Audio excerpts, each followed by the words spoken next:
know me, Jean. I wouldn't miss it for the world. What is up with Tom? Well, he's in contact with the earth. Why? Well, he's trying to find his inner man. Oh, his wife's been trying to find that for years.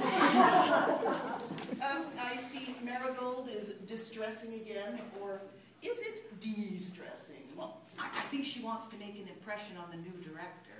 She wants to make an impression on anything in pants. Oh. What is he like? Oh, I haven't a clue. But old George there, he's trying to keep it a secret. I gather he knows the guy, helped to appoint him. But I know his name is Iago. And he's directed many plays. But I haven't any idea what age he is or even if he's married. I expect that's what Marigold wants to know as well. Not that that's a put her up in the pasture or anything like that. I know. You're bad. But have you seen Bill recently? Not since his vapid portrayal of the ghost of Hamlet. Who would have thought anyone could have played that badly? Then again, it's not his fault that he tripped over all those empty bottles behind the curtain. I have never seen an audience like that in hysterics during a production of the Bard's greatest play. Not, however, our greatest success. Well, that's one of the reasons we're getting a new director. However, I hear Bill still wants a major part in the next play. Don't we all? Oh, sorry about that. Lost my poise for a moment. Oh, is that what it was? The new director. I hear his name's Iago. Yes, as in Othello. Iago. A name that would launch 1,000 ships. Wrong sex, wrong play, but otherwise very apt. Don't be silly, Laura. You know what I meant. With a name like Iago, he's got to be dramatic. I wonder if he's good looking. He's probably about 70 and on his 5th wife. Oh, do you think so, Laura? Oh, Jean, we could do with some new blood in this group. She means someone she hasn't already tried to seduce. Tom, stop doing that before the new director sees you. Why? I don't care if he does. I am exploring my inner being.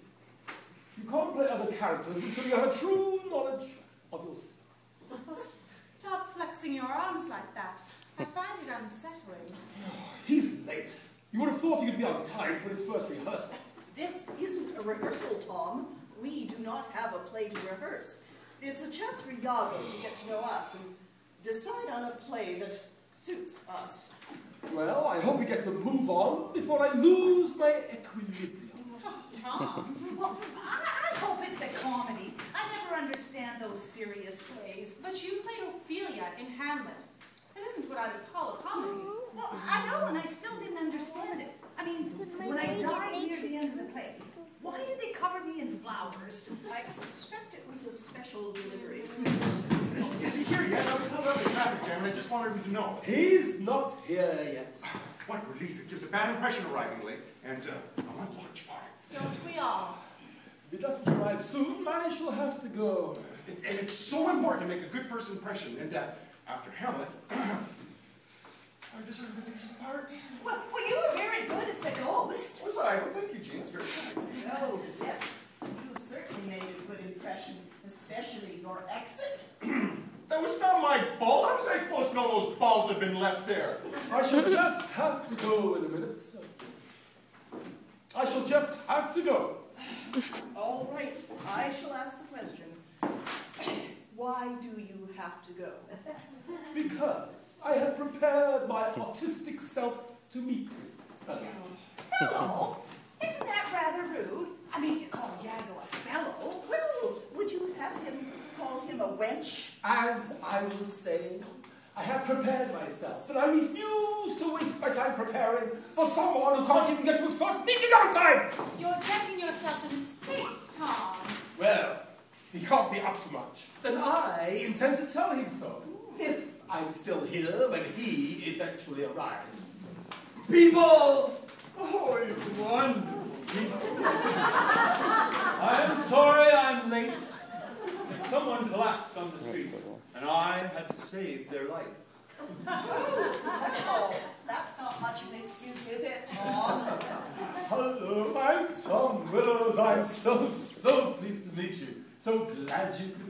We all are. These are, well, they can introduce themselves. Don't worry about being late. Nobody was worried, were they? But you said... Nobody. We just make it. What a hero. I'm Marigold. Oh, sweet lady. And I am Laura, and then this is Jean. Ladies, my pleasure. Bill Richardson. Not the Bill Richardson. You understand. Just call me Bill. Just Bill. Bill, you look like a Shakespearean actor to me. Oh, yes, he had an important role in Hamlet. Oh, amazing. Remember me?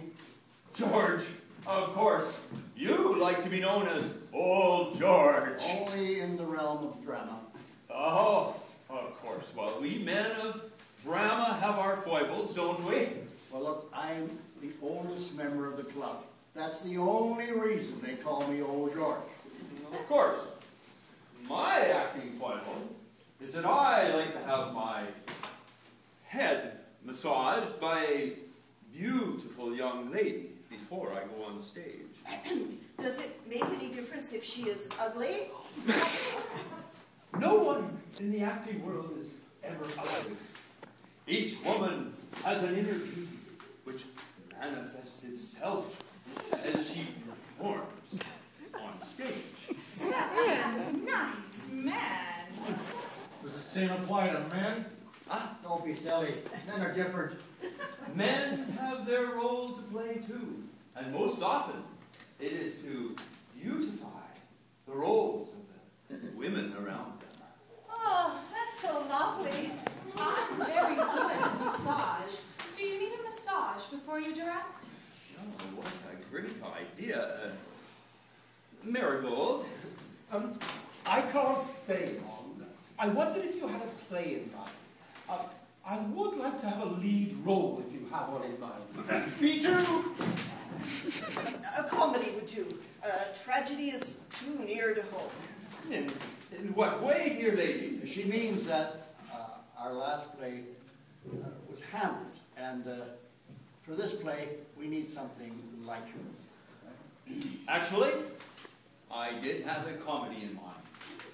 Harvey, by Mary Chase. Oh, I can agree with that choice. Great play. It's about this guy with a large rabbit. Bill would make a great rabbit. Would he? Is it a large part? Oh, but it's very important. Well, the rabbit is invisible. Important, though. How do I play that? It's a joke. I wanted a meatier part. Rabbit pie. Is there a part for me? I don't want too big a role.